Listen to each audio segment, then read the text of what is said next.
Did you know that your home address, your social security number, your phone number, a lot of personal information about you is just one click away? And I'm here to tell you what you can do about that. Hi, my name is Kevin Snyder. I'm an estate planning and elder law attorney, and my firm and I help people plan to protect what matters most to them. A lot of times that deals with putting legal documents in place. Sometimes it deals with more practical measures like this. Recently I wanted to test this and I put some information for a client in online, and I was able to acquire an enormous amount of information about them to the point where it was really discomforting to our client. So the question, of course, came back: what can we do about it? How can we protect our clients? How can they protect themselves from having their information all over the internet? What the first thing that you need to do, and there's a few different things here, but the first thing you need to do and understand is, number one, start using an internet browser that does not retain cookies and other information. So Google wants you to use their Google Chrome, of course.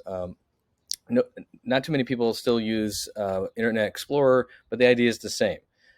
Bing, all those internet browsers will take your information and store it and repurpose it and share it. Instead, look to use a service called DuckDuckGo, for example. They don't retain your information, and your search results aren't going to be saved, and then information be shared about your preferences and things like that. That's number one. Transition your search onto another platform like DuckDuckGo that's not going to store your information and things about you. At least not things that you want to make public. Of course, you can still use other platforms like Chrome and whatnot for normal things, but if you are going to make a purchase transaction, do something like that, do that on DuckDuckGo. The next thing to be aware of is that there's now going to be an ability for you to request companies like Google to remove the information they store about you. And they're supposed to be rolling out an ability for you to submit a request to have that information withdrawn. And you can do that by going to Google and just type in request to remove your personal information on Google, and you will get the Help Center form, and you can follow along the different prompts of how to do that. So that will require Google to remove that. Now, they're not required to do that, so you're going to have to actually purposely make that request. Beyond that, another good thing to do is look at some of the other opt-out forms on some of the other websites that you use and the search engines that you use. Like I said, this is Google's, but if you use another search engine, you can go into their opt-out settings, and if you fill out the opt-out settings, they're required to remove you from that.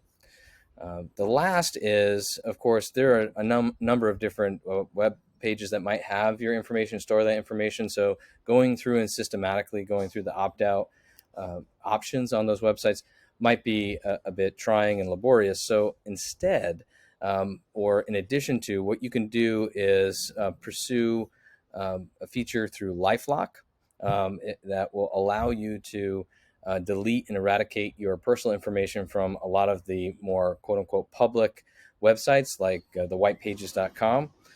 There's also another service called Delete Me, DLETEME.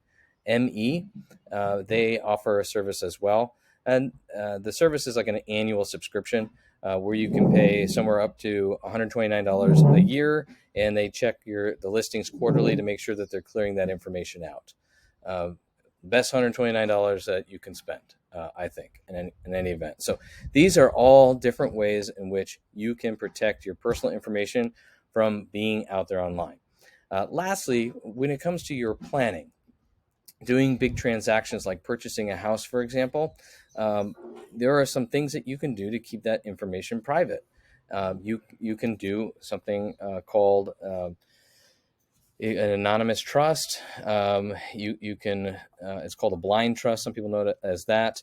If you create an LLC, you can purchase property through a business that would be a little bit more anonymous.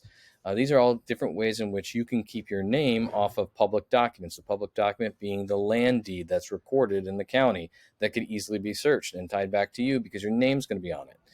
So those are some additional things that you can do to keep public records free of information about you. Again, my name is Kevin Snyder, Snyder Law. I'm an estate planning and elder law attorney, and we really focus on the nitty gritty of helping our clients protect truly what matters to them, whether we're talking about today's or in the future. That's what we're all about. And hopefully that this video provided a lot of value for you. And if you have any questions or feedback or whatever, you can put them into the comments and the links that go along with this video, and be happy to try to answer them.